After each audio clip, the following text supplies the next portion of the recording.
What if the hardest thing that you're facing right now is the very place where God is preparing you for something greater? In Jeremiah 28, we witness a dramatic showdown between two prophets. You have Jeremiah and Hananiah. On the one side, we have Jeremiah wearing a wooden yoke, a literal representation of the message God had given him to deliver.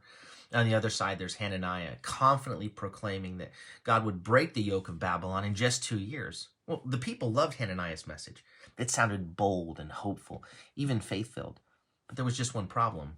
It wasn't from God. Jeremiah, however, brought the hard truth. He told the people to submit to Babylon's rule, not because it was easy or pleasant, but because it was God's word, God's plan for their restoration. That didn't sound encouraging. It didn't get a standing ovation, but it was what they needed to hear. It's a story that teaches us a powerful lesson. Sometimes the truth we need is not the truth we want.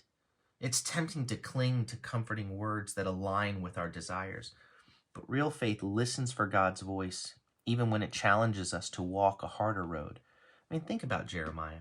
He didn't just speak God's message, he embodied it by wearing that yoke in front of everyone. He stayed faithful even when people mocked him or rejected what he had to say. That kind of faith isn't flashy. It's grounded in obedience, in humility, and in trust that God's plan is always good, even when it doesn't feel good. On the other hand, Hananiah sought applause. He told people what they wanted to hear, but his words led them further from God's truth. By rejecting the yoke of discipline, they also rejected the lessons God wanted to teach them. And in the end, Hananiah's defiance cost him his life. What yoke might you be resisting today? Is there a situation that feels heavy or unfair or impossible to bear? Instead of fighting it, consider this. What if God is using this very moment to shape your heart, to teach you patience, or to prepare you for something greater?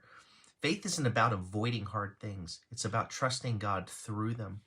And when we submit to his discipline, his training, we open ourselves to his transformation.